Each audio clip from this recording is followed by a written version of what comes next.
Okay, all right, I think we're good to go. Let's see.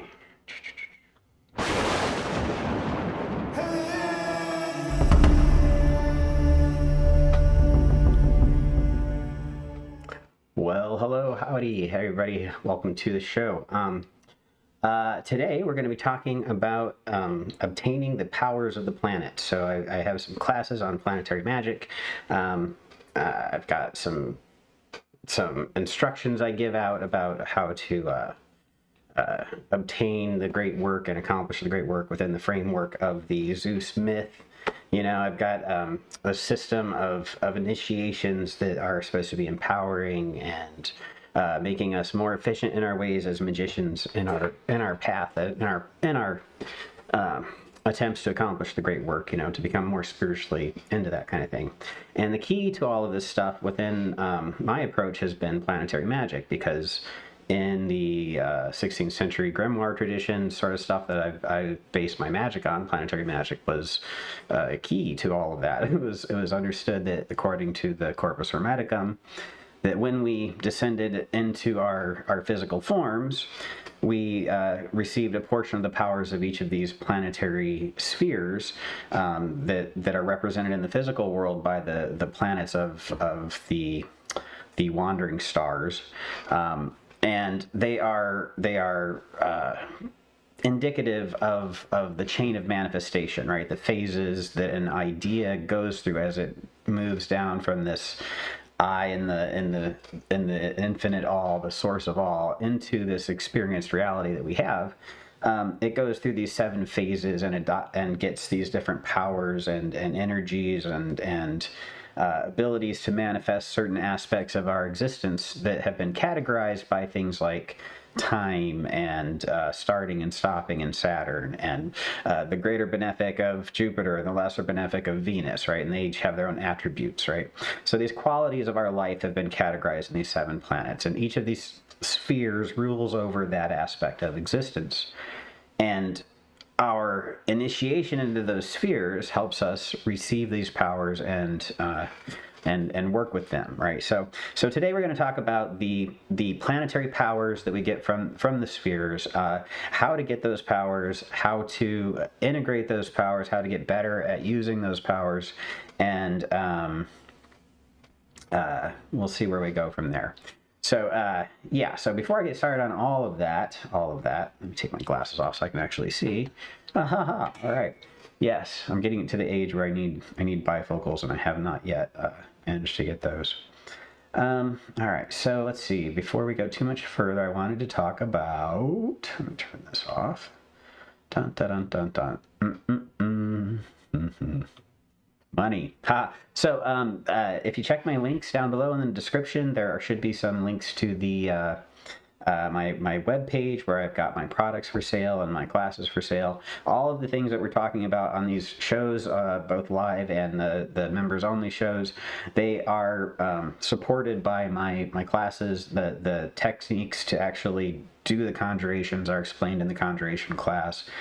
More information on each of the planetary powers are available in the planetary magic course. I talk about the Holy Guardian Angel quite a bit. My thoughts on that are available on and all my classes are like $25 each. Super affordable, kind of a broad-based exploration of all the things that have to do with 16th century grimoire magic and my understanding of it as a modern magician. So anyway, do check those things out. The funding definitely does help. We're getting ready for Christmas, and the spooky season is coming first, and it's time to start decorating and getting our yard prepared for the annual competition with the neighbors, which we haven't actually been competing with the neighbors before, but we're about to be. So we definitely would like to be able to afford to shame them with our awesome spookiness, of course. So do check out the description. There's stuff down there. I want to talk about, let me see if I can share this real quick. So amongst other things that so my products and my services and stuff, these are, I think I think I'm doing cool things.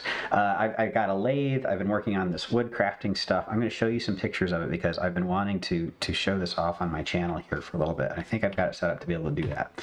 Okay, so these are just my pictures from my camera. So these are some spirit pots or Jupiter pots, planetary pots that are going to be I'm going to be using to. I'm working with Adam Conjure. They're going to be available through his site. But these have all been consecrated with as I was working them and finishing them, they've got the oils for the planets imbued into the final seal. So those are going to be available soon. That's a project I'm working on. This is a gift for a friend of mine. It's a little candle and vase set that has, it's made out of the same log. And let's see if I can find it. Oh, this is my so I bought all my tools on Harbor Freight, like because it's cheap and it's a quick way to get started with your stuff. And if you spend like $300 on something and it breaks, you don't feel so bad as if you spent $3,000 on it. So anyway, but the Harbor Freight tools are notorious for not being particularly great tools. And the switch broke on my Harbor Freight tool, so I had to rewire it and with 2 switches to take the place of the one. But I was very proud of my thing there. Let's see here. Yeah. All right. Anyway, I'm not going to get into all this, but these are the things I've been working on. It's a lot of fun to do these, and I'm pretty happy with them. And also on the products and services, I will be adding these little cards. These are little aluminum cards. This is one I made just a few seconds ago, and I'm going to show the video because I think it's cool to see it get made. So I don't know if you're going to be able to hear it or not. I don't think so. Oh, yeah, you might be able to. Anyway, this is like real time. This is how long it takes to make these things. It's almost immediately instant. Yeah, so these are very, very convenient, but I'm going to sell these for like $4.95 each as soon as I get them up and available.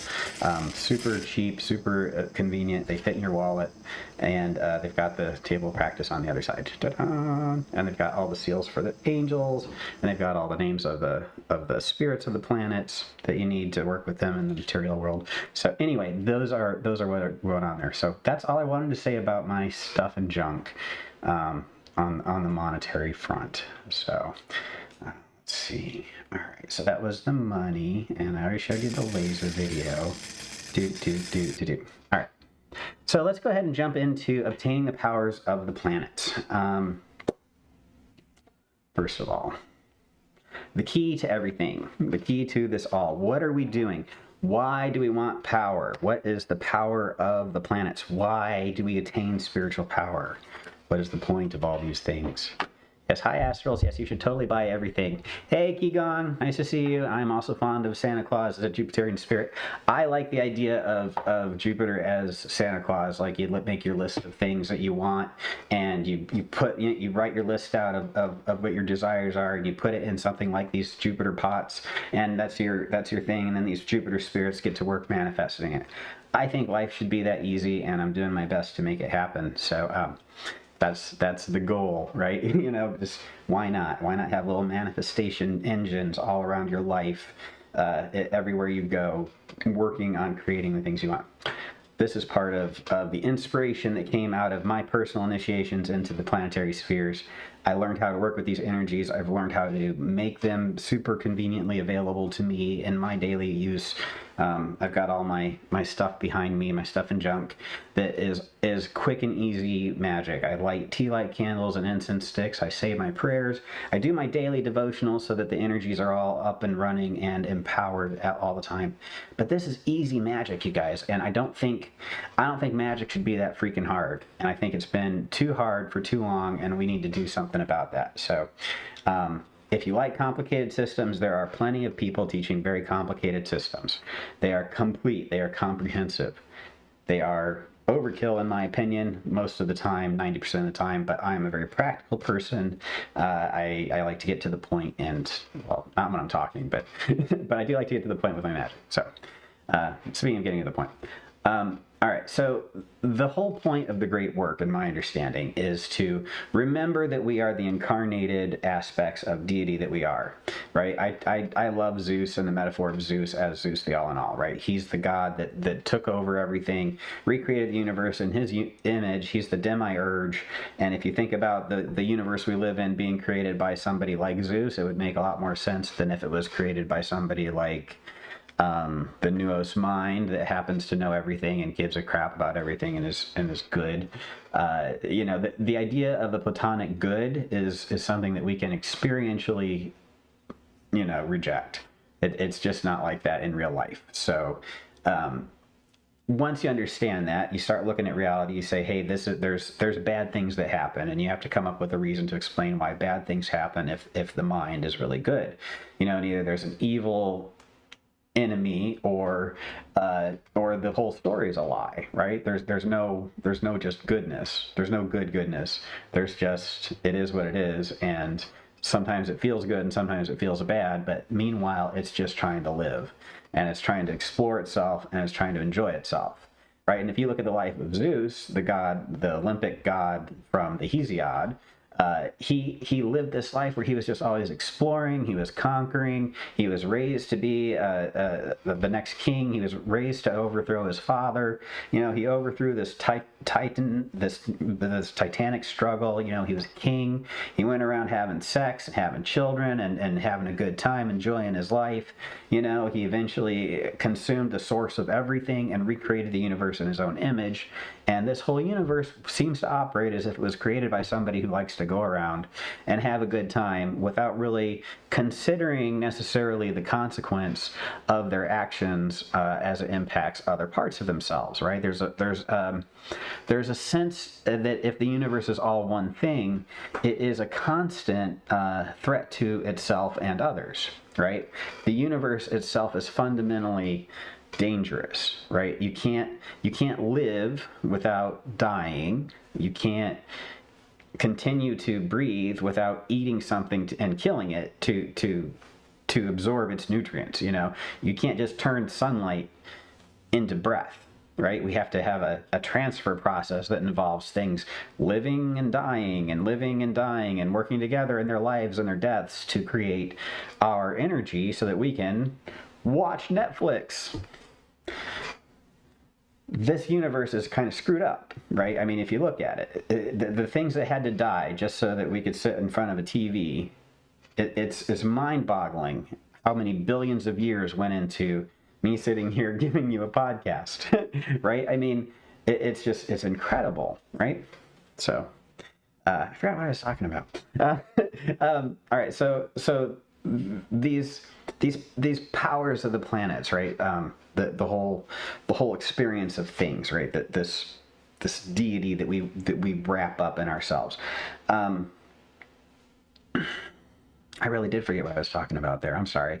But getting back to the main point is these initiations into the spheres and obtaining your own personal power and expressing that into your world around you, right?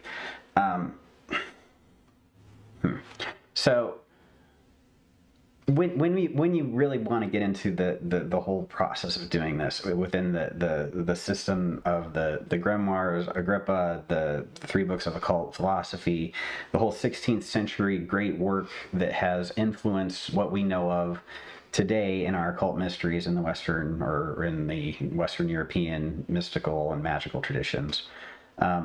It's through these symbols of the planets that we operate, right? All right. So anyway, the model that we have for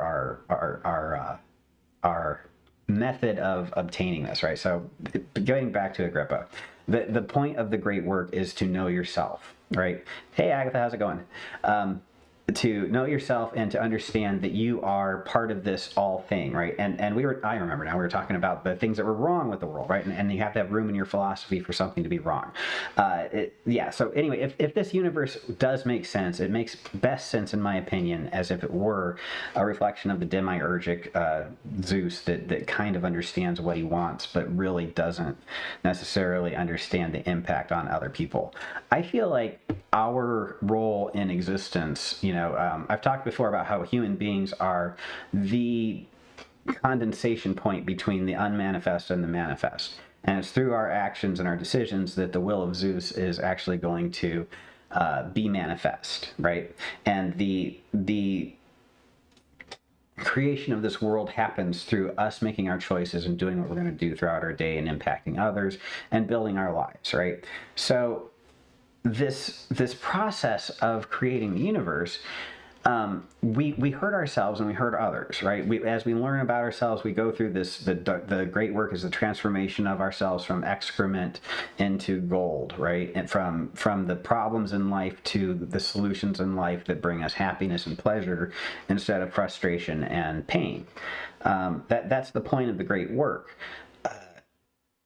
If you think about what the universe is doing and why we're here and how it all operates, in a way, we are refining, we are purifying as we are transformed. We are transforming the unmanifest into something higher. So we are how Zeus, or whatever you want to call the all thing, is learning not to be a harm to itself and others. Okay, it's our lives and our suffering that is teaching Zeus how to not be like that anymore. We are a demiurgic existence, a work in process. Nothing is ever perfect. Nothing is ever permanent. Nothing is ever great, right? We understand what good could be, we think, and we try to make it happen. And somehow, when we're doing that with everybody else, we end up hurting ourselves along the way. And we learn these wonderful lessons, and we can tell our younger people not to do it that way.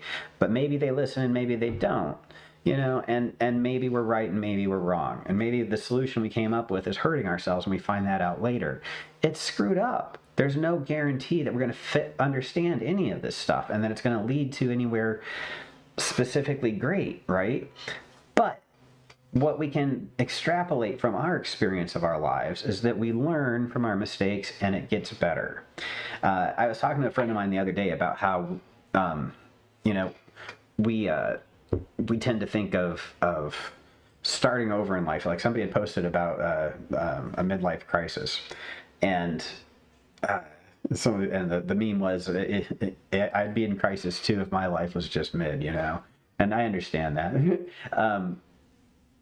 When you get to a certain point in your life and your kids move out and everything, you look at your life and you're like, what am I doing? You reassess things. You take a break. You've been grinding for 18 years to get your kids to a point where they can start taking care of themselves. You're not done by any means, but once they can get out of your hair and you get a little breathing room, you take a step back and you're like, wait a minute, this person treated me terribly for the last 18 years and I have stuck with it, but now I'm not. So like these guys are like getting out of these relationships, and these women are getting out of these relationships they've been in for 18 years when their kids leave, right? That's the standard typical 45-year-old whatever midlife crisis thing is you walk away from your life and you start over again, knowing what you know now because you have all this time on your hands. And that's what we're doing with our experiences. Every time we start something new, we are starting with what we learned already. So we project that onto the universe. We go through these initiations so that we can retain our power or return to our place of power in creation to experience this universe so that we can continue to raise Zeus up from his teenage approach to life and sort of take a little bit of responsibility and a little bit of maturity in his approach to this experienced reality that we have, without giving up our good time. So anyway, the thing that we're doing as a combined collective, everything in the universe, every star, every human being, every angel, every demon, everything. What we're all doing is like we're creating a song or a work of art or a day, right? We're putting all of our efforts, our combined efforts, into creating August 26th, 2024. That's what we're doing right now. Okay? This is the product of all of our efforts. Why are we doing the great work? We're doing it so that we can do that production better individually, so that we have more control over the rest of it, and we do it through this process of knowing ourselves. This little graphic I have over here. Whosoever therefore shall know themselves shall know all things in themselves, blah, blah, blah, blah, blah. But you get down to the bottom, you get down there, and it talks about how you will learn how all things may be fitted for all things in their time, place, order, measure, proportion, and harmony, and can draw and bring to themselves even as a lodestone draws iron, right? So you understand how all the things in this universe work together when you understand yourself. And it's just talking about understanding what the big mystery of the Orphic tradition was, that everything is one thing, that everything is God, all things are Zeus, you, me, life, everything, we're all connected. Zeus head, Zeus in the middle, Zeus the all in all. That's the mystery of the Western mystery tradition. It's all one thing. When you know yourself through the processes of magic that are described in the 3 books of occult philosophy, you learn how all these things fit together in their time, place, order, measure, and proportion to create your experience. All right?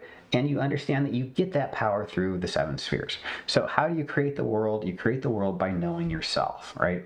And in our tradition, we have the Emerald Tablet, right? The Emerald Tablet of Hermes is our map of, or one of my favorite maps anyway, of the process of the Great Work. Let me actually select the right one here. All right. So the Emerald Tablet of Hermes. This is actually the translation from, I think, it's not Newton. Is it Newton? Yeah, Isaac Newton. This is Isaac Newton's translation of the Emerald Tablet of Hermes. This is an alchemical text from, I think, the 1400s. It is a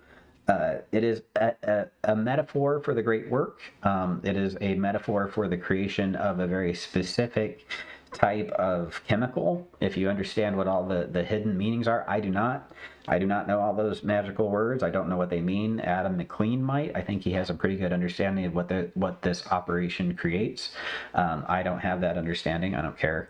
I understand the esoteric aspect of it. That's what I'm looking for.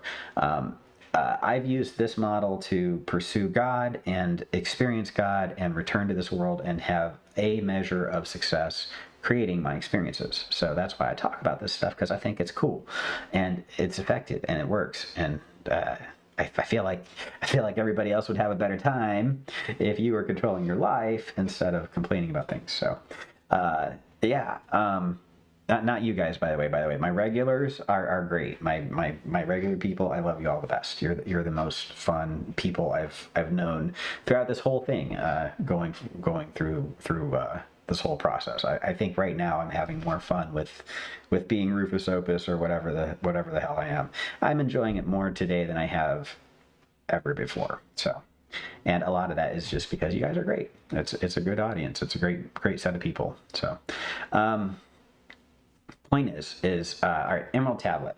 The Emerald Tablet is a great method of doing the great work, and basically it says you wake up one day, you take yourself and you say, hey, I am shit, but I can become gold, and you ascend through the heavens, and then you return in power and you create the world.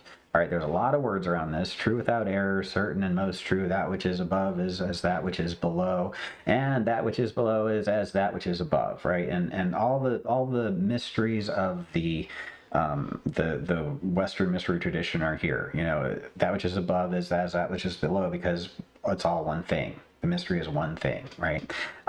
Zeus is the all in all. You know, all things were from the one, and by meditation of the one thing, all these things come into being.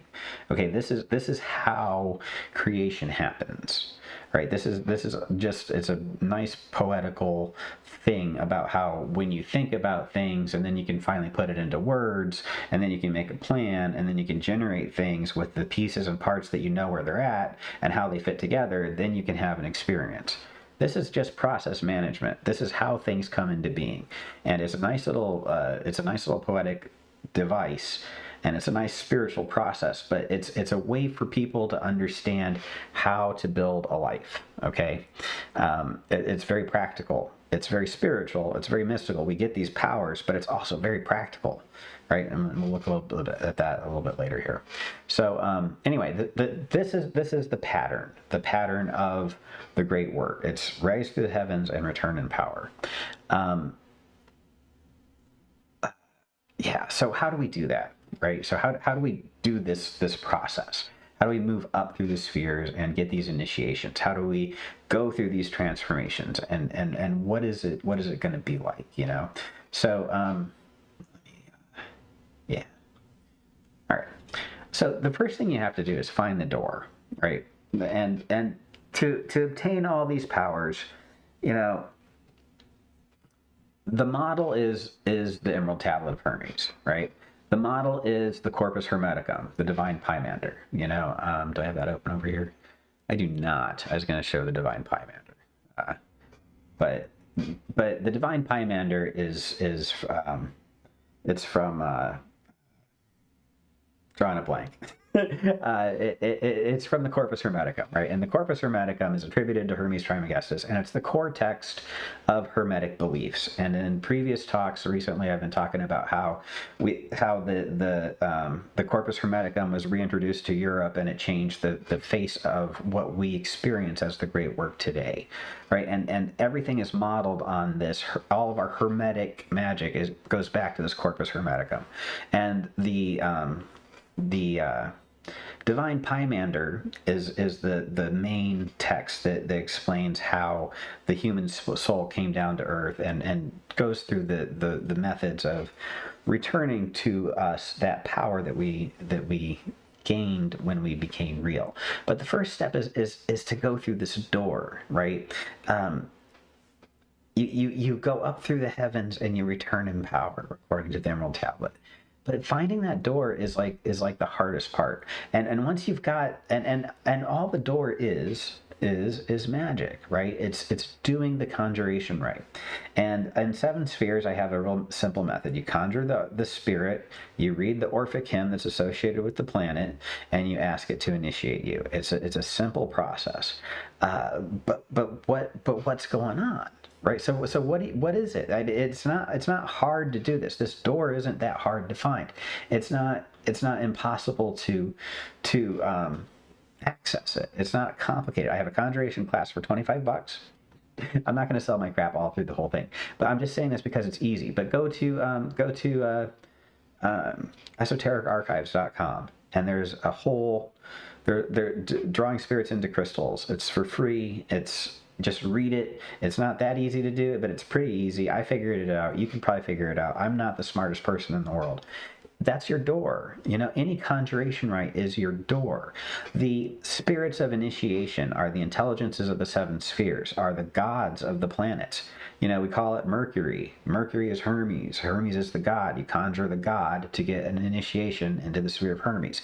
These are not complicated systems, right? You can work with the gods through the Orphic hymns. There are systems in the esotericarchives.com. Here, turn off my door. All right, so esotericarchives.com. This is the best resource on the planet, in my humble opinion, for modern magicians. It's got everything that you need from the 16th century and Joseph Peterson's notes. He's one of the brightest guys in the world. He's not a practicing magician. He's just an academic, but he is completely obsessed with this stuff, and he has cross-referenced all these texts. Every text that we have that he's been able to find, he's got it in this site. And it's got Agrippa, right? 3 books of occult philosophy from Heinrich Agrippa, and it's got all of his notes in it, right? And it's got all of his notes on the right here, right? And it's just like Donald Tyson's version, only it's more academically focused on only the goetic resources of the 16th century. Joseph Peterson's work here is a testament to how cool people can be if they use their brains, in my opinion. But this is an amazing resource. If it ever went away, I don't know what would happen. Yeah, so drawing spirits into crystals. This is Trithemius, Art of Drawing Spirits into Crystals. Here it is. This is the whole thing that I based my entire 7 Spheres book on. Okay, it tells you all about the archangels of the planets and what hours they rule, on what days you conjure them, and a very simple conjuration method. It's all up here. It's like 3 paragraphs. It tells you how to do it.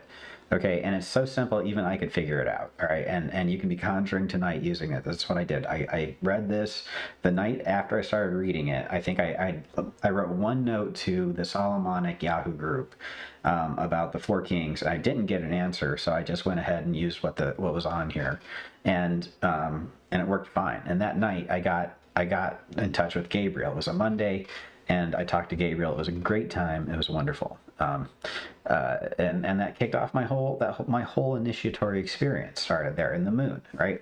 And that's what these initiations start with. Okay, that's what the door is. The door that we finally find is this initiation rite. It's this conjuration rite.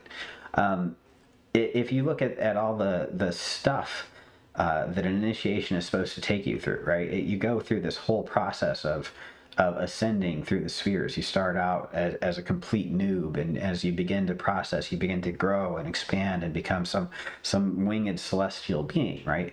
The whole process, it all starts with just that finding that door, and you're the person that has to go through it. You got to go through that door and walk through that door and take those steps.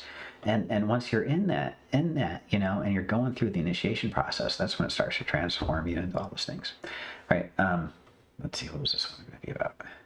I'm sorry, I'm going through my slides now, and I'm trying to remember what they were all going to be focused on.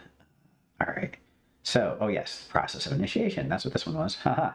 Okay, so chain of manifestation. So the seven spheres are chain of manifestation, right? And when you start to go through that door, what you find, right? So you go through. Let me see if I go back to the door. Right, you open the door, and then you find, a chain that draws you up. Through the seven spheres into the up into the highest heavens, right? And once you reach the highest heavens, then you return in power, right? And that's how you descend in power to create your world, right? And you work with the elemental powers for that. So, so you go through these conjurations, right? You conjure the archangels of the planets, the Michael of the sun, or Raphael of the sun, depending on which version. And you have to do some study, and you have to use your brains, and you have to do some learning, and you have to absorb the information and transform it into something useful for yourself, right? And that's part of the process, right? You are the magician made manifest that received the portion of powers. You are the creation that is embodying the spark of God, that is passing on its ideas through you and your choices into your experiences.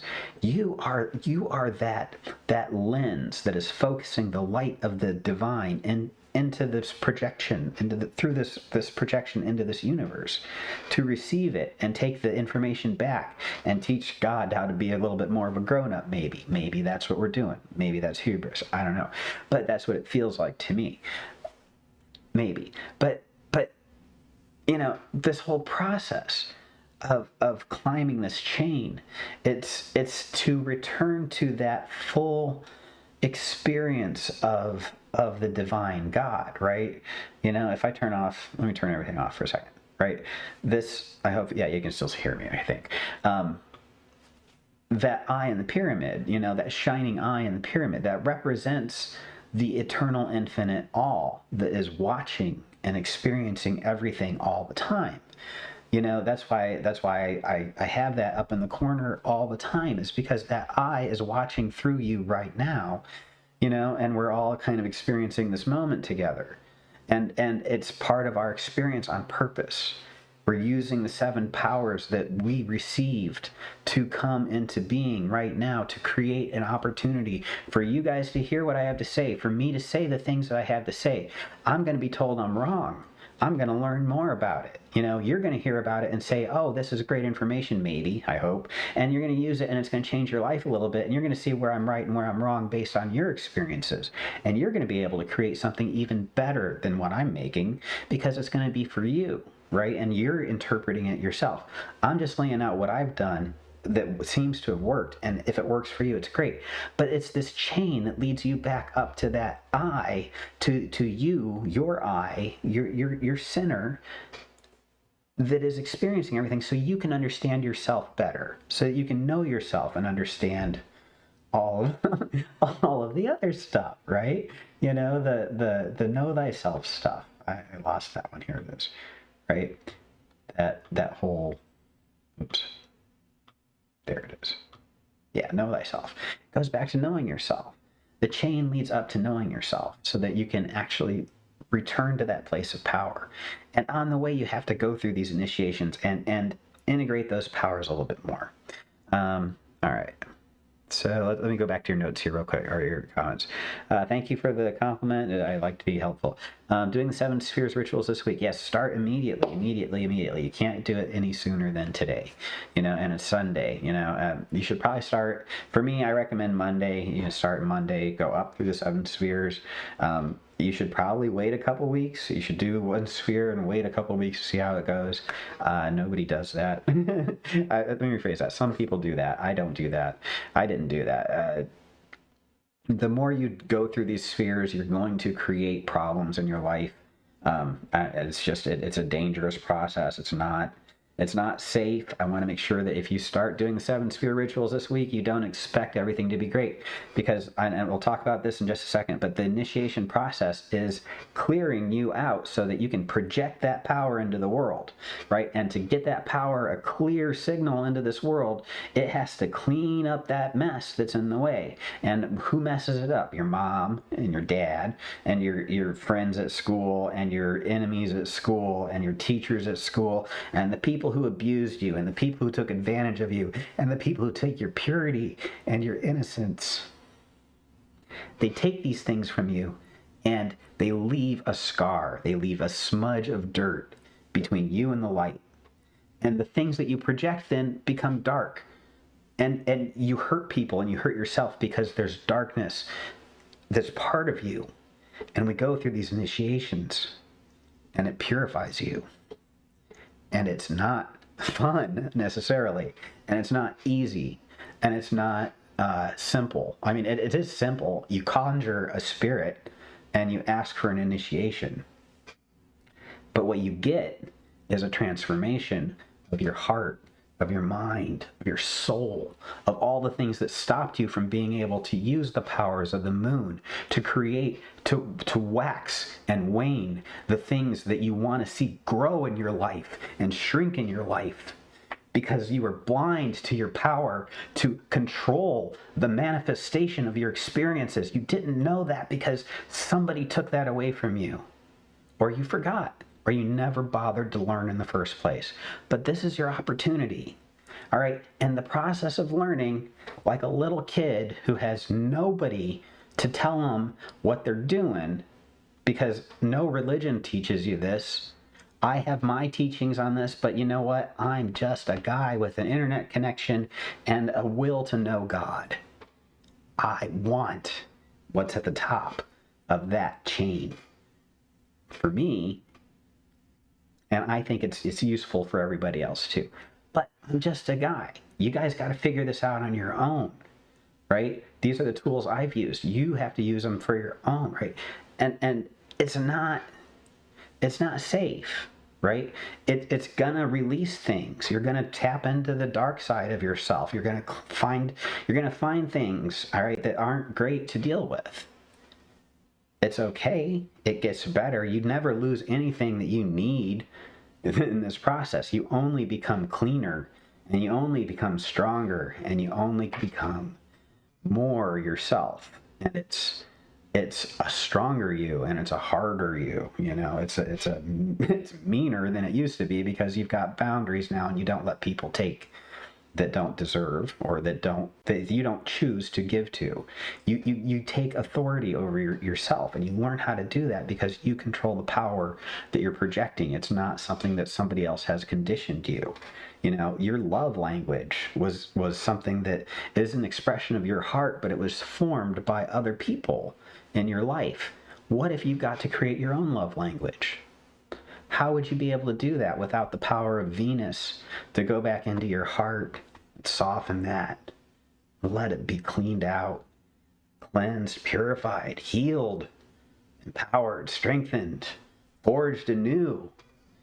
released, given the blessings of Aphrodite herself to create a pure love, you know? How can you do that without that divine pure aspect to cleanse that and purify that? I don't know a better way. You know, therapy is great, but my therapist is not Aphrodite. He's a nice guy, but he's not the goddess of love. He doesn't rule Taurus.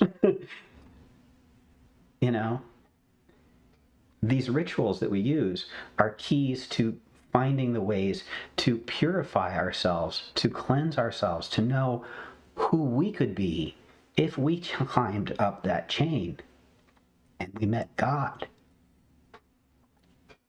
What could we do?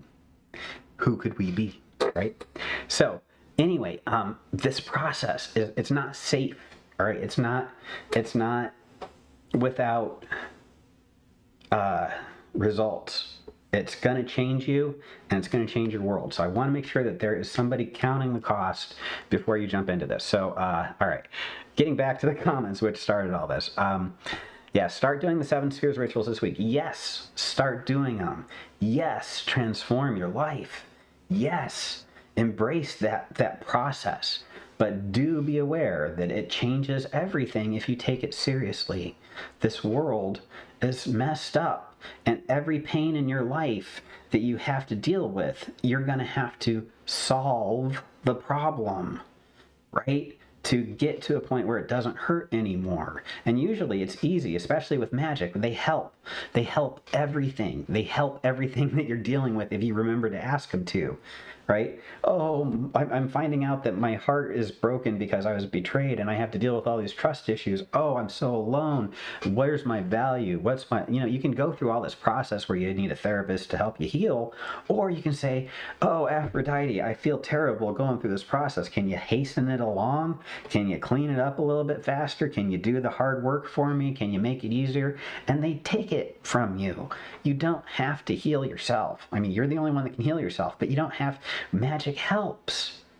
We can transform ourselves faster if we let ourselves remember to do that. But you're not going to have the same life when you're done that you had when you started. You're not going to be with the same partner necessarily unless that partner is keeping up with you the whole time. And if that partner is your fate and is not a mistake that you made, you're going to be great. But if you're in a situation that you made mistakes getting yourself into and you're trying to fix your life, you need to fix those mistakes, and that means you might lose your partner. It's not a great loss. It's for your own good to get rid of the people that hold you back. But you have to cut out people who are no good for you. If your parents keep locking you in prisons of your mental constraints, then you get rid of them because they aren't helping. Or you learn to love them anyway and remove their power to control you. You know, that's something that I'm still working on. I love my mom. She's great, but I can't let her control me. And she can't control me. She's not my boss. I'm 50 years old, right? Why am I still struggling with my mother? Grow up, right? So grow up, right? And that's what we're doing. That's what we're working on. Anyway, point was, do the 7 spheres, but do expect it to be problematic, or not to be a bed of roses anyway. All right, if you've got problems in your life, they go away, but Solway et coagula, right? Solve and reform is the motto of the great work, and it's not always easy. All right, so how did Gabriel talk with me? So I conjured the spirits into, I'm looking for my sphere crystal ball, hang on. All right, this is just a quartz ball, crystal quartz ball that I got off of, this one I think I got on Amazon. It's a quartz sphere. I had one of these that I got from a New Age bookstore at the time, and I put it on a paper table of practice. I think I showed you earlier the, where is it? Edge browser, here we go. Okay. Know thyself. All right. So if you look here, the thingamabobble here has a table of practice. It describes a table of practice in this ritual. that has these symbols on it, and then this paragraph that tells you how to do it. So I made that on paper, my understanding of it, what I thought it looked like. And do I have a picture of it? I did have a picture of it. No, I don't have a picture of it. I'm sorry. But the table of practice I made on paper. I conjured the spirit in the hour. I looked into the crystal ball. I felt like all the different occlusions started to kind of shift a little bit and merge on the edges as I was looking in the middle. And a face formed, sort of like, those third eye things, like it's like a holographic picture or image. Like all of a sudden you just kind of see the face form. It was more in my mind's eye than it was in the crystal. It was almost like I was imagining it, right? It was very much in my mind's eye. It wasn't literally in the crystal. But then it looked at me with this face, and the face is what convinced me it was really there, and also the presence. So the whole room was filled with this presence of this angel, and this little tiny face was looking up at me out of this little crystal ball. And I'm like, and I'm only seeing it, I know it's only in my head. I know it's not for real. And if you read the Greek magical papyri, the description of the supernatural assistant, which I think is the same thing as a holy guardian angel, it talks about how only the person that gets the spirit will see the spirit, and only I could see this spirit. My kids and my ex-wife could feel the presence of the spirit. Like they all changed, like everything got quiet, like they were in the next room, and all of a sudden I heard them get quiet. The room got thicker, right, with the presence of the spirit was in the air. And I felt the spirit asking me what I wanted. Like, I don't know how to explain what I heard, but it was almost like it just looked at me expectantly, and I knew it was saying, "Hello, Josh," and it knew my name, and it was just like, "Hello." I felt like it was having a conversation with me, and I knew what it was asking. And I said, "Thank you for coming. Please initiate me into your sphere and help me understand more about this magic." And what I learned about then was about, I had a vision of the mechanical nature of the universe, which is, I believe, the vision of Yesod, right? So I did have an experience of a lunar vision in that moment that was all internal. It could have all been in my mind. It wasn't different than my experiences from Donald Michael Craig's 11 Lessons in High Magic. It was very similar, but it was palpable, it was effective, and it was real in a way that the LBRP never had been, right? So I knew I was onto something, and that's what that was like. So that was how I do that. That's how Gabriel talked. I was curious what your spirit experience was and how physical it was. It was like palpable in the air, and you just kind of felt it. The book suggests starting with Jupiter. Would you say starting with the moon and going up in order is better? All right, so the 7 spheres is about establishing your kingdom on Earth. It doesn't really matter, in my opinion.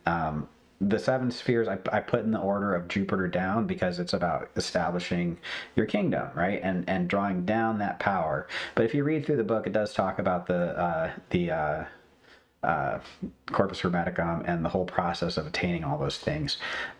It's more about getting people to do the magic than anything else. And it does, you could start in Jupiter and work your way down. But when you think about it from the lunar perspective going up and then back down, it does make more sense.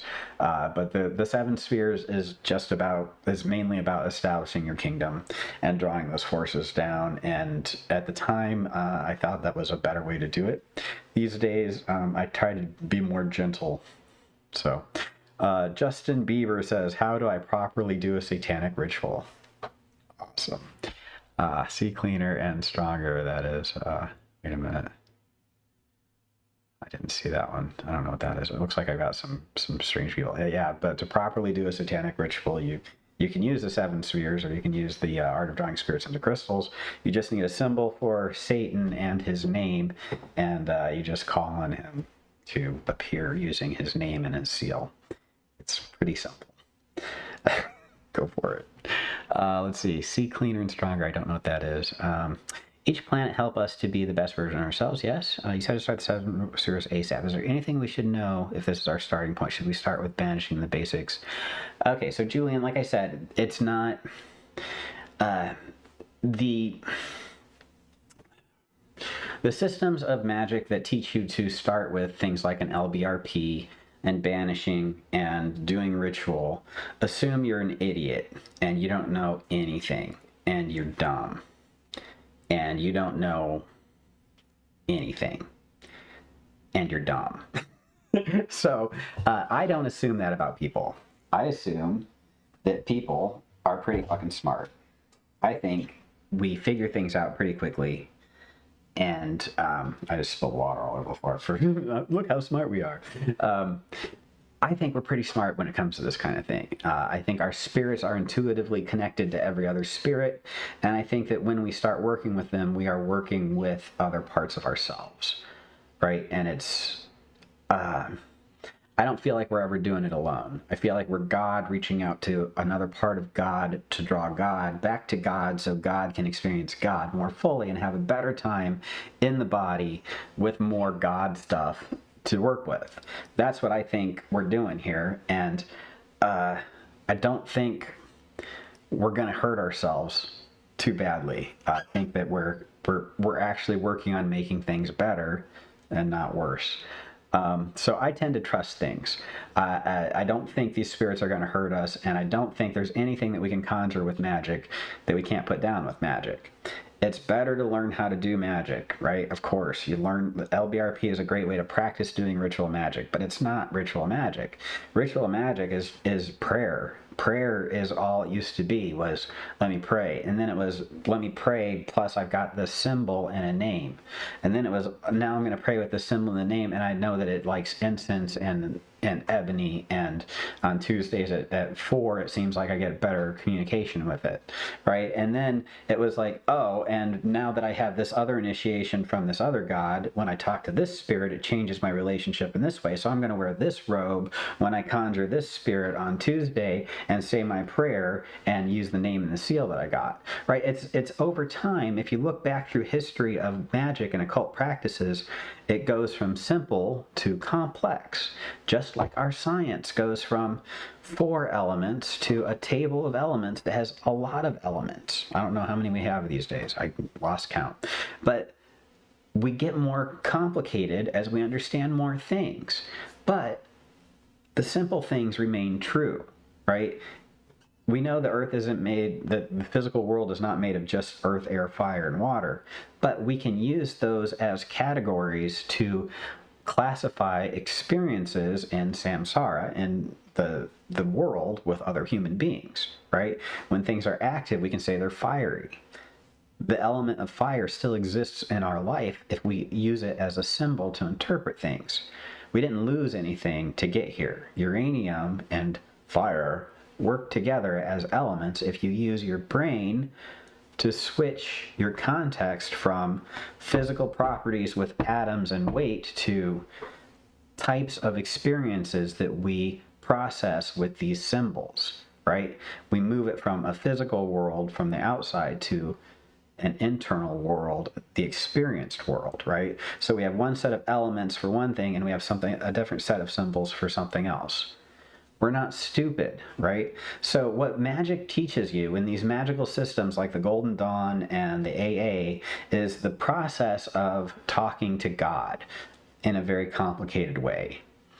The best way, perhaps, within their system to do things if you come from the same background, but not necessarily the best way for you to do things based on what we know now. The people who put that crap together were like in 1899. This is 2024. We don't have to do shit that way. They didn't know how to build a car using an assembly line when they produced that book. They didn't have the process of education that we have today that explains how people imprint at certain stages of their life as part of their behavioral development. They didn't understand that. They didn't know that psilocybin softened your neurotransmitters and that you build networks, right? They were doing it. The magic that they taught did those things, but they didn't understand why. We know more than they did. We should be altering our practice. You don't have to learn the LBRP to do magic, right? The Goettes, who used to be the mourners at the Greek Hellenic temples, never did an LBRP. You know, that's not what it was about.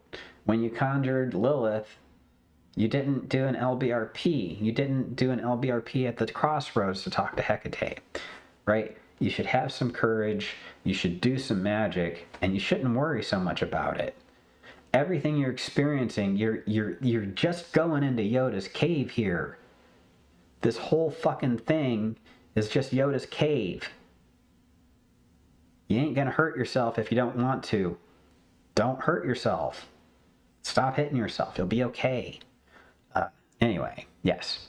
Let's see. Holy crap, there's a lot of stuff in here.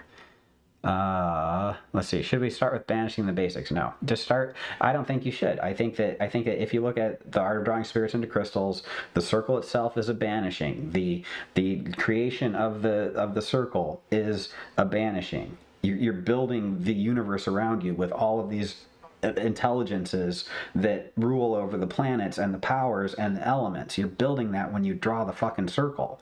You don't have to also say Yod Hey Vav Hey. You know, I mean, you're not even Jewish, and if you were Jewish, you wouldn't be saying Yod Hey Vav Hey. It's illegal. It's blasphemy. You know, you don't. It's a stupid. I don't like the LBRP. It's super effective. I hate to say it. You know, I got cursed by Goetia, and the LBRP got rid of the demons. It's dumb, but it works. So whatever. Yeah. What exactly do plants and animals take the forms they do? And don't say evolution, because evolution is bullshit. No, I don't think so. Let's see. Can you banish? Is visualization not imagination? Visualization. I think. All right. So the imagination. If you get a chance to read Postmodern Magic by Patrick Dunn. It is a great book for understanding sort of how your mind works.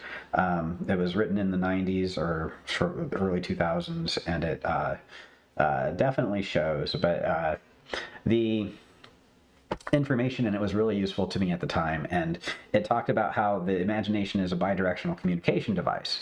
It's how we project from our conscious minds and like the Josh that I think I am. It's how I project what I want to experience into the invisible world through my imagination, and how the invisible world likewise projects its answers to me. So like, if you imagine a pool into which the spirit world can project its images, the spirit world will project images into that pool for you to experience it. That's how imagination works. It's visualization. You're giving the spirits some access to your head so that they can interact with you, right? In my opinion, what we're doing is we're reconnecting to another part of ourselves that we've lost consciousness of because we've individuated as Josh and as Ivan, you know, all these people that we think we are. We just use these imaginary things to be able to reconnect and let ourselves tap back into that reality momentarily. So that's how I feel like it works. Do you feel like working with the elemental powers is an important method to learn? Yes, absolutely. The planetary powers are for taking the invisible world into this material world. The elemental powers of the 16th century represent the physical world. The four kings represent the forces that materialize, that take the planetary powers from the seven spheres and wrap it up in physical experiences. The earth, the fire, the water, the air, the physical properties and qualities that we had from that time period are represented by these elements and the intelligences that we have. So magicians work with intelligences that represent the symbols that we're talking about.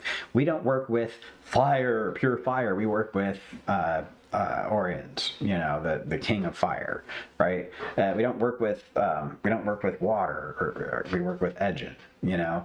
We work with the kings of these spirits, and they have legions, and maybe they give us a familiar, a fire familiar, a salamander spirit that comes to us, and when we work with fire, we talk to the salamander spirit, and it goes off and gets the king or whatever, you know, whatever method the grimoires that we use to work with the invisible world use. It's not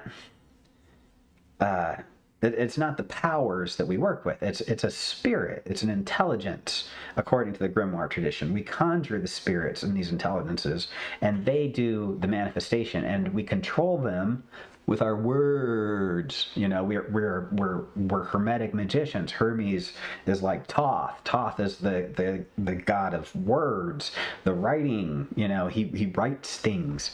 Hermes, Thoth. You know, we are words. We speak things into being. We tell these spirits what to do. We don't fireballs. You know, we're like, spirits of fire, go make things more active for us and speed things up. And it's Apollonian, and it's not as cool as like some forms of magic, but this is just how it is. Sorry, it's kind of nerdy at the end of the day. Let's see. Elemental powers, yes, very important. And obviously the conjuration should be done at least in the planetary hour of the angels. Yes, absolutely, yes. The art of drawing spirits into crystals teaches you when to do all those things. I think I have it in my book too. I wrote that book a long time ago. Things have happened since then, and I think it's still a useful and beneficial tool, but I have changed my opinions on things. All right, so after we get through that door, let's go back to our talk here. Anyway, let's see, where are we? So you go through the door, you go through the process of initiation, right? And you're going through these transformations from the beginning noob to blossoming and to getting your full power and attainment as a master magician, right? So you're going through all that stuff, and you're getting your initiations. As you go through it, right? You go to Venus, and you're like, you conjure Anael of Venus, and Anael appears, and you read the Orphic hymn, and you're like, oh, Paphian queen or whatever, you know, bring forth the blessings, and you know, I really want the perfect lover for myself, right? And they're like, okay, so you want the perfect lover for yourself. All right, so I know who your perfect lover is, and for me to get you to that person, I have to create all these situations along the way that are going to turn you from the person that you are right now to the person that you need to be with that person, to be the person that they need you to be in this lifetime to experience the experiences that you want to have together. But between now and then, you have to transform yourself into all these other things, right? And they will put you in touch with that person and all the experiences along the way that you need to transform into that person. It's like I said earlier, it's like a lens that you're cleaning and cleansing, right? And the more times you talk to these spirits of the planets, the cleaner the lens gets, right? And just being in their presence seems to clean you up. And I think it works by resonance. You conjure the Archangel of Mercury, the part of you that resonates with the Archangel of Mercury that you got on your way down, according to the Corpus Hermeticum, gets cleaned up by the vibrations of that spirit in the same room with you. That's all it takes. It makes you better just by being present with it. Your mental self-control and ability to do impulse control, you can improve that by doing things like closing your drawers and cabinets. I'm very fond of that particular trick lately because it's very useful. I learned it from a meme, and so if you close your cabinets and drawers, slowly but surely you find yourself controlling your ability to do your job at work, because your ADD gets more and more under control, or your ADD tendencies and symptoms get more under control because you're practicing your self-control and your impulse control. And it's weird how it works, but it's like, in a similar way, just conjuring an archangel of the spheres begins a process of cleansing and transformation of the self. All right, so you practice and you get good. All right, so after you start doing this stuff, it's not enough just to conjure these spirits. Like I just said, it's enough to get it started. It's enough to get it started.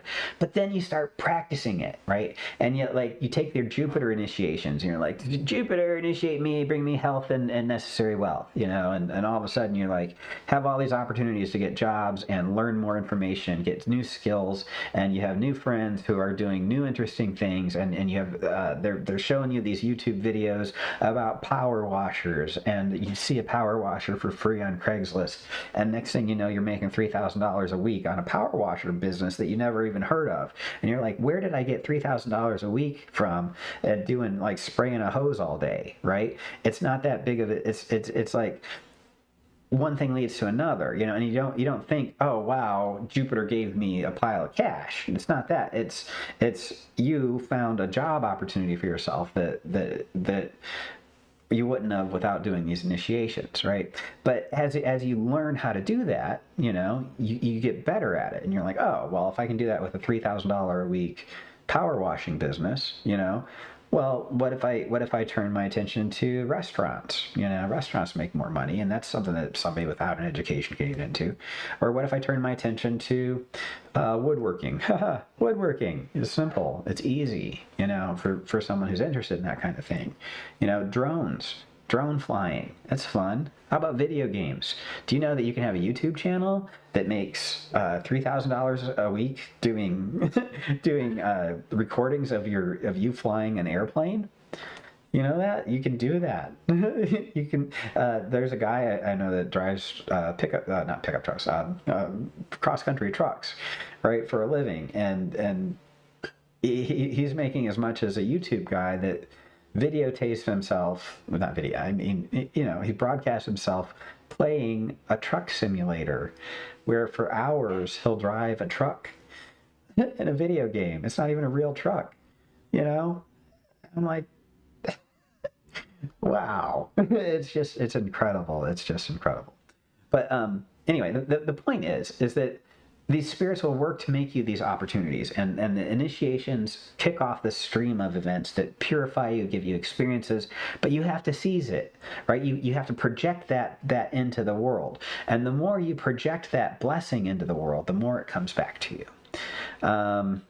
All right, so yeah, and I've already talked about all those other things about I'm reading my notes here. I've talked about everything else that I've had in my notes here, so that's good. So once you've gone through these process of transformation and initiation, you've climbed that thing, and you start coming back down the 7 spheres.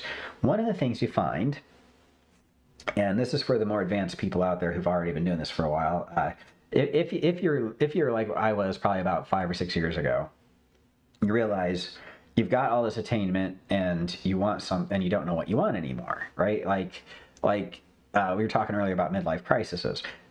You hit this point in your life where you don't really, you have all these skills and experiences and these empowerments and these initiations, but you haven't spent a lot of time figuring out what you're going to do with it after you've gotten it. Because as magicians, we focus on getting our initiations. We focus on learning the magic, on getting the power, on finding God, on climbing this chain up to the highest heavens and returning in power, right? And we spend all of our life focusing on that. Not all of it, but like most of our magical process is focused on learning magic and doing the rituals and climbing the chain and doing all those things, right? And once you get the power, then what?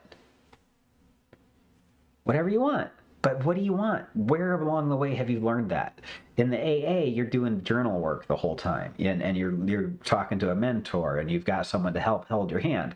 But in real life, the AA sucks, in my opinion. It's hard to get on people's calendars, and at the end of the day, you can't trust your superior because they're a human being, and they're gonna do human being stuff, you know, like they're gonna fall off the path and quit for years at a time, once in a while, and you can't do anything about that.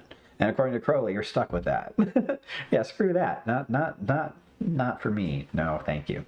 And there's ways around it. I'm making up a scenario that you could totally avoid within the system. I'm just saying systems suck because they're made with people, and people are terrible people. And every initiation, like all of my initiations are based on spirits. Everything I recommend to people is conjure the spirits and let them initiate you. People suck at everything that they do because we're just not perfect. We're just not great at everything. And you know, and a person initiating you it's beyond their ability to be the quality expression of God that they would need to be able to handle the responsibility that we give them when we ask a human being to initiate us. It's not something that a human being can do. So that's why all the initiations I participate in for myself are from the spirits. And if I do something for people, it's always going to be, I'm going to tell them what I'm going to say before it happens. I'm going to conjure the spirit, and they're going to have an experience, and that's the initiation. And then That's basically it's their problem. It's their experience. They get to interpret it. I don't tell them what happened. I don't tell them how to shape it. All right. In the Dervani manuscript, the mystery that is revealed, I'm telling you what the mystery is. The mystery of the Zeus cult is that Zeus is all in all, that everything is one God and we are part of that. That's the mystery. Okay. The application of that mystery is, what are you going to do with it? We're here to create our experiences with these magical powers. Now we've got these magical powers. What are we going to do? Well, the good news is we actually know what to do because the powers of the planets tell us what to do. So in Saturn, we learn endings and beginnings, right? Saturn is the sphere of foundation, foundation,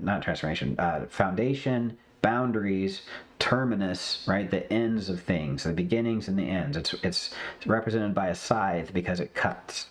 Right? It's also the realm of time. It's everything between the beginning and the end. The power that you get when you're initiated into the sphere of Saturn is to begin and end things. The power that you get in Saturn is to begin and end things. It's a power. Okay, you can end things today, right? You can stand up and walk away, right? But you won't, because you don't have that power to do that, right? If you don't like your job, you're still going to keep your job until you get a better job because you don't have the power to end that job, right? You're reliant on it. The power to end something is the power to end something. So when you are initiated into the sphere of Saturn, you get the power to end things, right? So it's a power that you get. These powers of the planets, they change your ability to act in this world. They change the scope of your ability to impact things, right? And it doesn't mean that I'm going to go through a Saturn initiation and then I'm going to have the wealth to be able to afford to quit my job. It's not like that. It's just when I get this initiation, I have the power to end it and begin something new. I know I have that anyway, but the difference is being consciously able to conjure it and put it to work to create your reality for you directly with your words, speaking things into being. That's what our magic is. That's what these initiations result in, the power of Saturn. Okay, so that's Saturn. And occult wisdom, right? The power of occult wisdom. The power to know how to use a fucking jasper at the right hour, to engrave it with the right symbol, to be able to conjure that familiar spirit, to get your keys back, or whatever the hell. Whatever, you have to know how to implement that. And that wisdom is an action when you have the power of that sphere, right? So Jupiter, the power of Jupiter is to bless and to heal and to bring joy and happiness to the world around you. If you can't bless someone, you're not an initiate of Jupiter, okay? When you're an initiate of these spheres and you have the power of these spheres, you're not receiving it, you're expressing it, you're projecting it.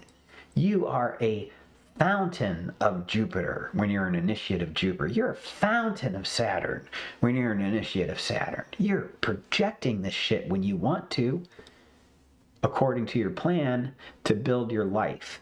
That's the difference between these things. It's not the magic that we do. Anyway, it's an expression of these powers, right? So Mars, it's the power to cut things off, to enforce a boundary, to fight, right? When you have to fight for something. In this world, we have to fight for things. We breathe and continue to breathe by killing things and taking their energy. We suck the life out of the plants because they were able to suck the life out of the air. So anyway, the power to create boundaries, the power to create good boundaries around your edges and to defend yourself when other people try to take your stuff. We're ignorant enough of our connections with everybody else that we will not respect the boundaries of one another And we will have to have our knuckles smacked because we see the shiny thing and we want it for ourselves and we try to grab it whether it belongs to somebody else or not. We're greedy, we're selfish, we're ignorant. Not everybody, and we get better over time, and we're not like that all the time. It's only some of the time. But you can rely on everybody to be that way some of the time, you know? Everybody's going to be an asshole a day a week, you know, a morning, a month. You can expect someone to be in a bad mood, except for Maggie Duong, who was a friend of mine in high school. She was the only positive person I ever knew in my life. But I'm sure that she had a bad day too. Anyway, the powers of the sun. The power of the sun is to be able to see, right? It's to be able to see things. If you look at Helios, the god of the sun, it's about seeing how things are. That's what the power of the sun is. You have the power to expose other people because you've seen the truth. It's the ability to illuminate the truth for other people. The power to express and project the rest of the powers, right? So look at what the sun represents in the solar system. The planet Earth is a closed system without the sun. And in a closed system, entropy rules and everything falls to shit. But because we're an open system and the sun is beaming its light into us, we're able to transform that light energy into life by eating the plants that we're able to suck it out of the air. Right? So the sun is the projection of life, light, love, and liberty. The freedom to express life itself is from the sun. So when you have the power of the sun, you have the power to project life. You can cause growth in the way that sunlight causes growth in plants to nourish the world. You can cause growth in those parts of your life when you have been initiated into the power of the sun. Right? When you have the power of the sun, you can scorch those areas that you want to scorch with too much of yourself. In astrology, the sun is your personality. The sun sign is what you project how you project yourself into the world. I'm a Taurus, right? Oh, he's such a Taurus. It's a sun sign, right?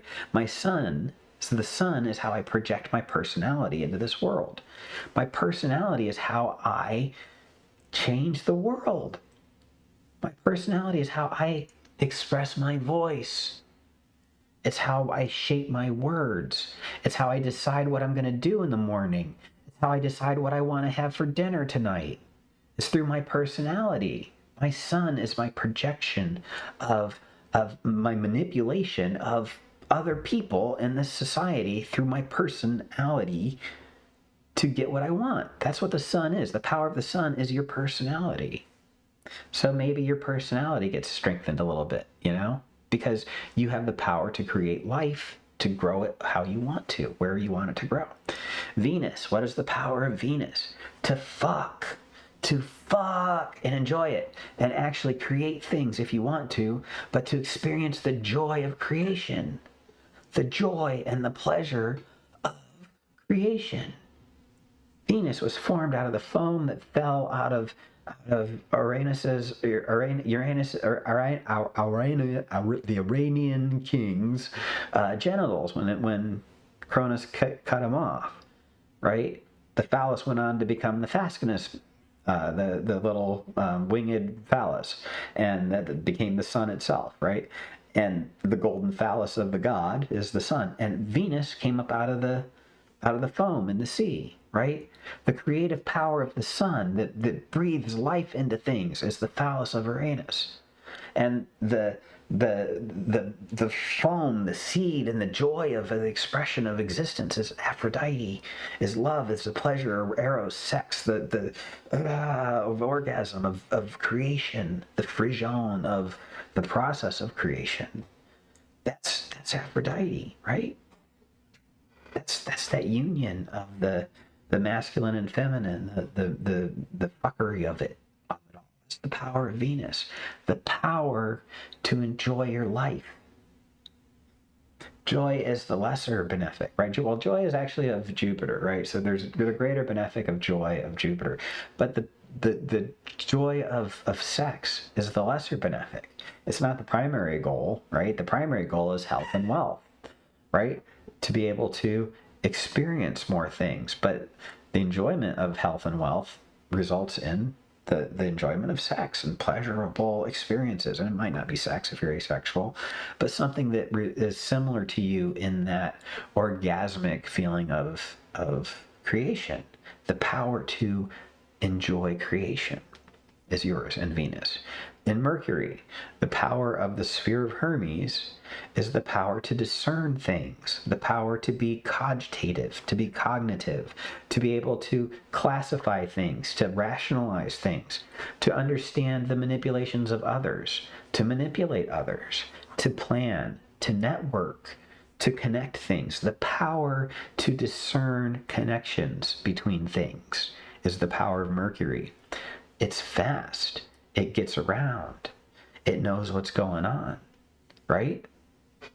When it's backwards, everybody's a little broken. Everybody's a little sensitive because, like, we're aware of how everything is. It's just kind of connected and it doesn't work right, you know. But we're very aware of our connections, and that's what Mercury is: the power to connect, the power to create connections, and the power to network. Right? The psilocybin that connects all of us. And the power of the moon is the power to wax and to wane, right? The power to create and to destroy, right? And we talked about how in initiations you go through the transformation of excrement into gold, that chain from the bottom of the well that leads up to the light of God. You know, that whole process of transformation, of ascending through the heavens and returning in power, it definitely creates as much pain as it does anything else, I guess is what I want to say. Let me get to the right one here. Let's see. Here we go. All right, so in the Corpus Hermeticum, it talks about how when the body dies and the human being surrenders the soul and returns to the source of all, it passes through each of the 7 spheres and releases the negative or shadow side of that sphere on the way. And these are things that are good understandings about or good ways to understand the darker side of these 7 spheres when you go through the initiatory process, okay? So in the first zone, when you die, you give up the energy of growth and waning, right? So the energy of growth and waning is something that is a distraction from your divine self. So if you ever are feeling uncharged, lost, or you need to reconnect with why you're here, give up on making things happen. The energy of waxing and waning is a distraction from your source. Return to the source and then come back to waxing and waning when you're energized with other people's energy. And then let's see, in the second, it's in Mercury, the evils are the device of evils, right? So that's the methods of pursuing cruelty. If you look at the tarot cards, the 10 of Swords is cruelty and anxiety. All those things that cause people anxiety are other people, or fear of other people doing something to them that has happened to them before. All right, your anxieties are the result of having been abused in certain ways and expecting to be abused again. That's where our anxiety comes from, is expecting to be abused. And this expectation of abuse comes from other people abusing us. Okay, the devices of evil are systems. They're processes that have caused us pain. And people who are survivors, PTSD survivors, for example, have trauma responses when the onset of trauma is sensed, right? The devices of evil are the methods of pain and suffering that we have. We surrender those. Now, and we don't mean to do this to other people, but we do, right? And it's not on purpose. That's part of existence. We have to eat to live. Those plants had to die for us, you know? The devices of evils. It sucks to be those plants. But we de-energize those in Mercury, right? And so the dark side of Mercury is your evil plots and plans. The dark side of Venus is, let's see, what was it? It says the guile of the desires. Concupiscence is what it used to be called, but that's just basically fucking for fucking's sake. like when you just have sex all the time, and it's just like a sex addiction, right? Just that pure pleasure hedonism thing that doesn't lead anywhere and can be self-destructive. That aspect of Venus is something you might have to deal with. In the Sun, domineering arrogance, when your personality occludes everybody else's and you don't get to experience life because you're in your own way, because you're too big for your britches, that is the Sun's shadow, right? Is your domineering arrogance. And Mars, unholy daring and the rashness of audacity, right? So impulsive violence, actions that are righteous, not necessarily unrighteous, like even righteous actions that are done without regard to the consequences, without regard to the damages it does to other people. That's the dark side of Mars. Like when you lose your temper, even if you're doing it for something good, you can go too far and hurt someone. That's the dark side of Mars. And in Jupiter, it's the striving for wealth by evil means, which is when you're willing to fuck anybody over just to get what you want. And in Saturn, it is ensnaring falsehoods, right? So the ensnaring falsehoods of Saturn, basically everything that you think is important between life and death is not really important. Not really. If you look at nihilism, and the truth of nihilism, and you put it against the spiritual backdrop of eternity and infinity and interconnected all things and the emergent consciousness of everything that we know about science and everything we know about God and everything we know about historically that we've thought about God, there's nothing, right? At the end of the day, there's nothing really real between life and death except your experience of it. Your life, your experience is the only thing that matters to you. And everything else is a direct relationship to what you want from that part of your experience before you die. Your feelings, your thoughts, your ambitions, your regrets towards any one part of existence, that's yours. That's your life. That's all that is ever going to matter to you between birth and death.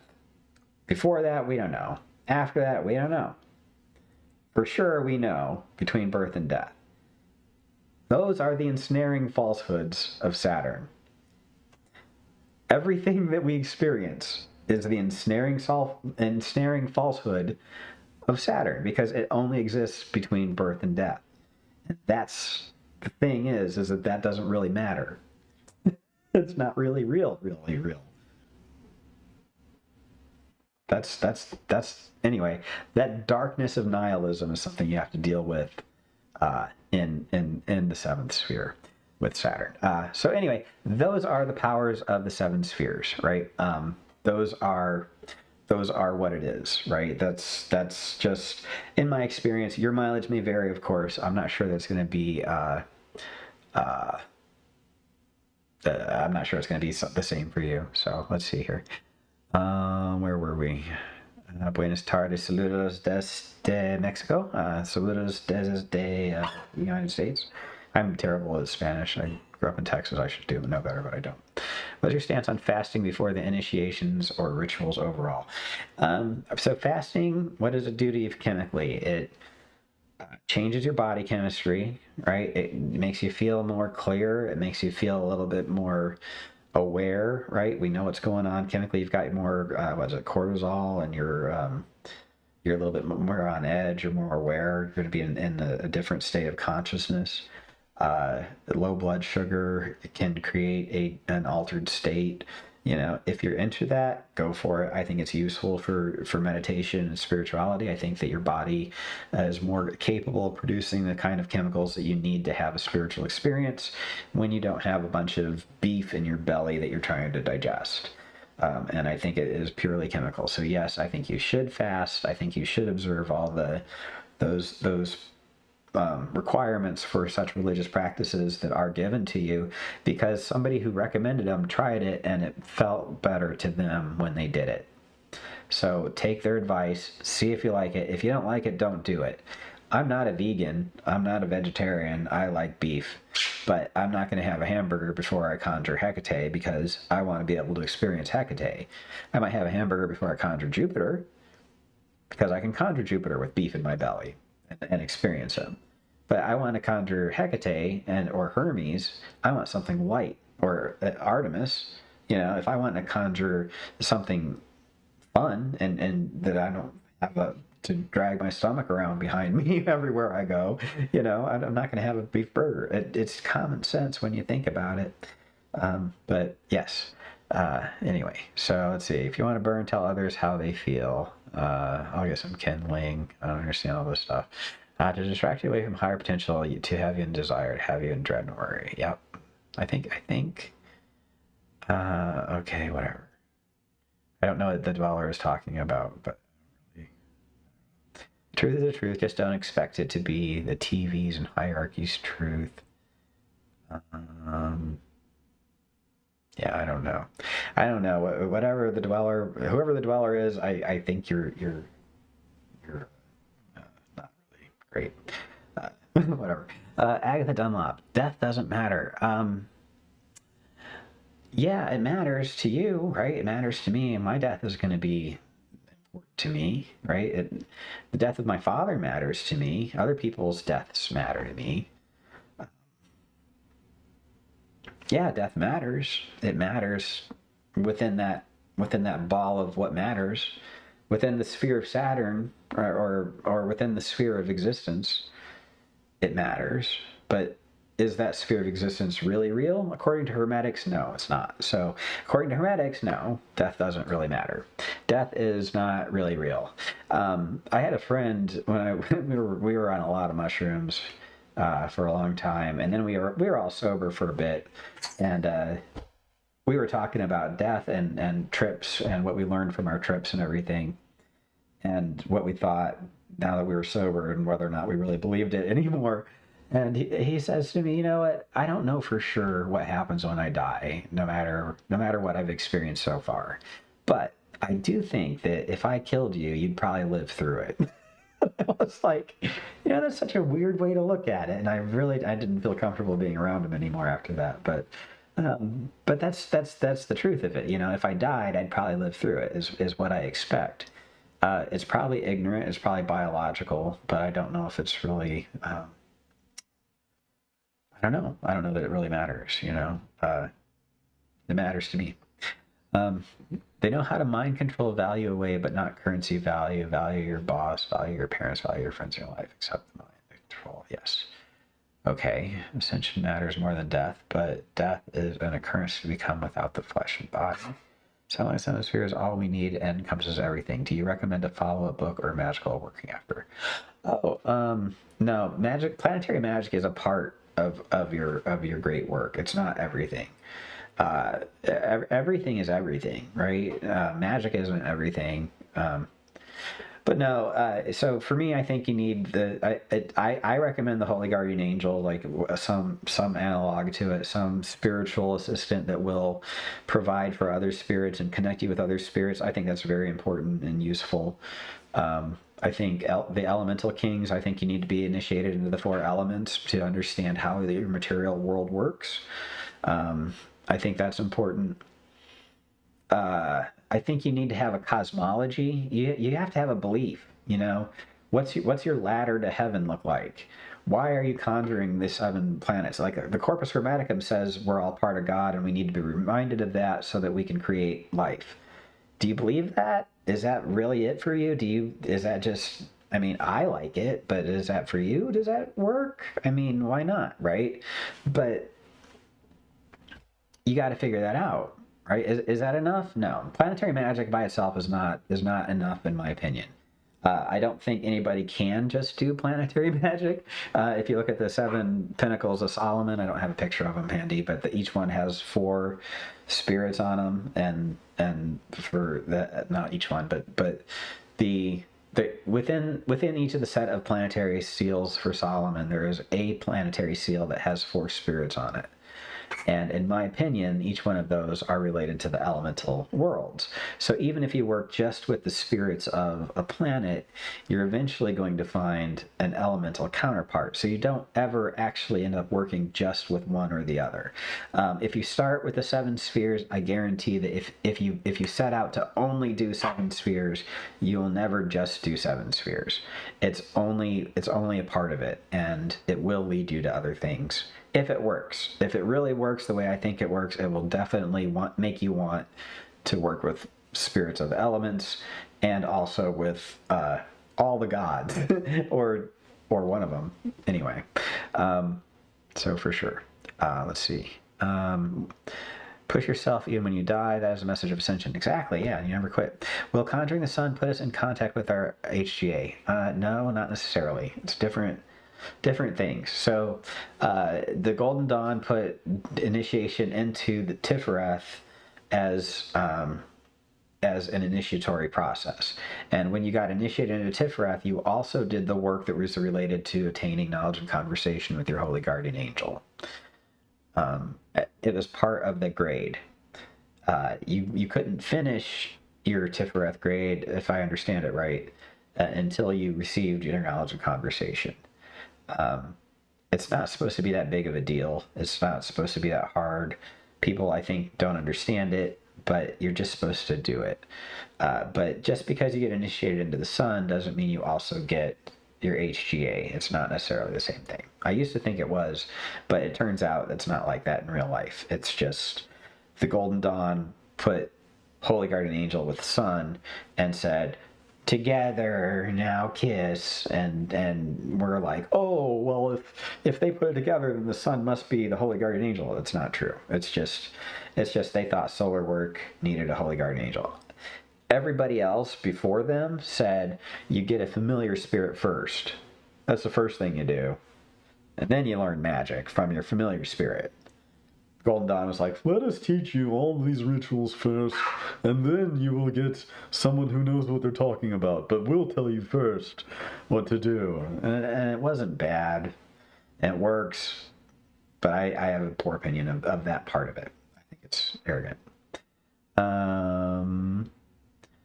Well, let's see. Are the pentagrams in the Solomonic circle and outside both elemental kings?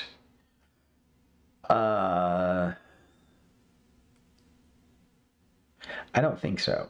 I don't know. I'd have to take another look at them. If I remember right, let's see. The hexagrams had Adonai, so that was the lords. The hexagrams inside the circle represent the lords of the earth, right? Adonai. The four... Oh, okay. So the 4 pinnacles outside the circle. Okay. All right, you're talking about from the Megaton. So from the Megaton, the circle, the magical circle, the 4 pentagrams outside are taken from, in my opinion, scale of the number 4 from Agrippa, right? In the scale of the number 4, you've got the four princes of devils, the 4 kings of the corners of the earth, and the 4 angels of the angles of the earth. And the 4 pentagrams on the circle, I think, represent the angels of the angles, because they're up in the corners, and then the 4 pentagrams represent the 4 spirits of the earth, and then the 4 hexagrams represent the lords of earth, if that makes sense. Okay, so that's what I think. What kind of process do you reckon to have 8K and CHGA? I like the Greek magical papyri rite of obtaining a supernatural assistant. I think that is the most direct method, and it's very effective. It's super easy. Liber Samek also from Aleister Crowley. If you do it all in your imagination for 2 weeks straight, it worked for me. But if I could go back and do it over again, I would just do the Greek magical papyri rite of obtaining a supernatural assistant, and I would use the supernatural assistant the way it's described in that particular text, and I would have had everything I needed from a Holy Guardian Angel. But Abramelin works for people it works for. It doesn't work for hardly anybody. Abramelin is like the least, like I have at least 3 people who consider me their mentor, and it's not because I asked for students. but they're friends of mine, and they consider, anyway, they've taken classes from other occultists on Abramelin that was supposed to give them the knowledge and conversation, and they don't have it because they don't understand it, in my opinion, based on the teachings.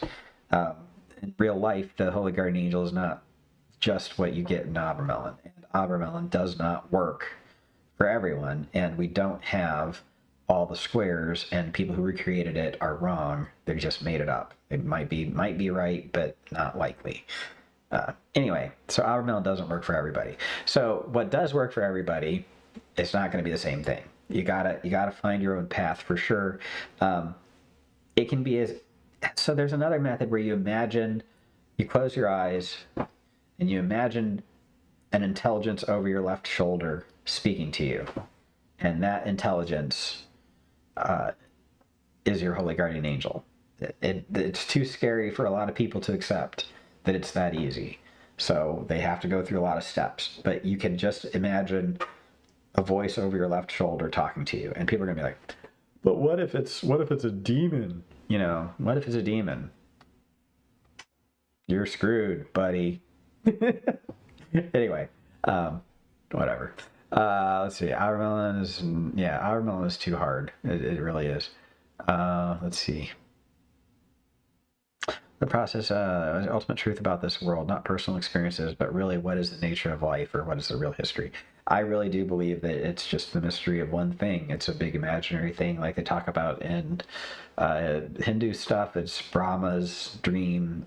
It's painfully real for us in the flesh, but ultimately I think it's just a blink in the eye of God, and everything is temporary and everybody dies. And at the end of the day, even in this Bible, it says in Timothy that at the end of days, even the reign of Christ will be rolled up as a scroll, and God will be all in all, right? God is all in all, and God has always been all in all, and is all in all, and we will continue to be there, world without end, amen. That's what I really believe.